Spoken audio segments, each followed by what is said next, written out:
বাবা তার মেয়েকে বলেছেন, তুই আমার বাসার সামনে কোনোদিনও আর আসবি না, আজকে থেকে তুই আমার কেউ না, তোকে আমরা চিনি না। মেয়ে বলে, আরও 2-1 বার আসতে হবে আমার বই খাতার জন্য। না, বই খাতার জন্য আসতে পারবি না, প্রয়োজনে বই পাঠিয়ে দেব, তুই যেখানে থাকবি। স্ট্যাম্পে সিগনেচার নিতে নিতে এভাবে পিতা তার মেয়েকে ত্যায্য করে দিচ্ছেন। পিতা আরও বলে, তোকে কি জোর করে ঘর থেকে বের করে দিচ্ছি? মেয়ে বলে, না। তোর থেকে কি জোর করে স্ট্যাম্পে সিগনেচার নিচ্ছি? মেয়ে বলে, না। যা, এবার তুই কোথায় যাবি, কার সাথে যাবি, আমাদের আর দেখার বিষয় না। ঘটনাটি ঘটেছে ফেনীতে। মেয়ের ঘর থেকে পালিয়ে যাওয়ার পর মা বাবা তখন জানতে পারে। তখন বাবা খুঁজতে বের হয়ে যায় মেয়েকে। খুঁজতে খুঁজতে ফেনীর হক টাওয়ারের সামনে মেয়ের দেখা পায়, কোনো এক ছেলের সাথে পালিয়ে যাচ্ছিল। বাবা যখন মেয়েকে তার সাথে বাসায় ফিরে আসতে বলে, মেয়েটি বলে, আমি বাসায় যাব না। বাবা তখন মেয়ের হাত ধরে টেনে বাসায় নিয়ে আসার চেষ্টা করছিল। তখন মেয়েটি চিৎকার করা শুরু করে আর বলে, এই লোকটি আমাকে জোর করে ধরে নিয়ে যাচ্ছে। বাবার মাথায় তখন আকাশ ভেঙে পড়ে। ইতিমধ্যে লোকজন জড়ো হয়ে গিয়েছিল। মেয়েটিকে সবাই জিজ্ঞেস করে, তুমি কি লোকটিকে চিনো? মেয়ে বলে, না। লোকজন তখন প্রায় উত্তেজিত। অনেকেই বাবার উপর আক্রমণ করতে চেয়েছিল, আবার কয়েকজন বাবার কথা শুনতে চাইল। বাবা তখন বিষয়টা খুলে বলল।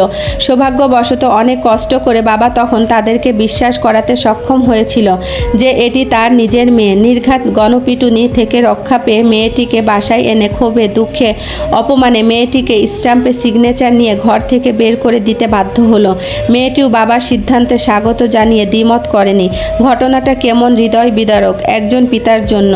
মেয়েটির জন্য অবশ্যই কষ্টের একটি বিষয়, কিন্তু মেয়েটি এই মুহূর্তে তা উপলব্ধি করতে পারছে না।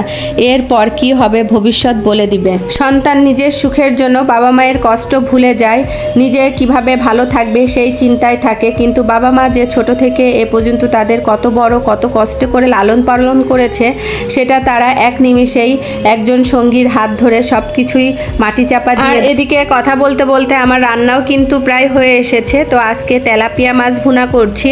এদিকে কিন্তু আমি সব মশলাগুলো একে একে দিয়ে তারপরে আমি কষিয়ে নিয়েছি, তারপরে কিছুটা পানি দিয়ে দিয়েছি। আর এখন যখন পানিটা বলক এসে গিয়েছে তখন আমি ভাজা তেলাপিয়া মাছগুলো এক এক করে ছেড়ে দিচ্ছি।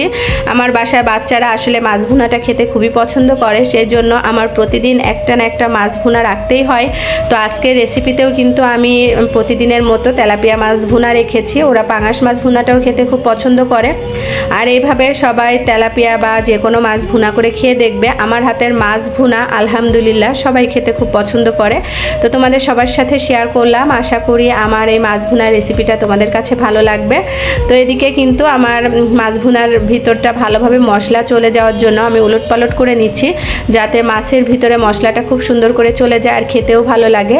মাছটা যদি সাদা সাদা লাগে তাহলে কিন্তু খেতে একটুও ভালো লাগে না। সেই জন্য আমি একটু বেশি করে মাছটা ভালো করে জাল দিয়ে নিই, যাতে মশলাটা খুব সুন্দর করে মিশে যায় মাছের সাথে।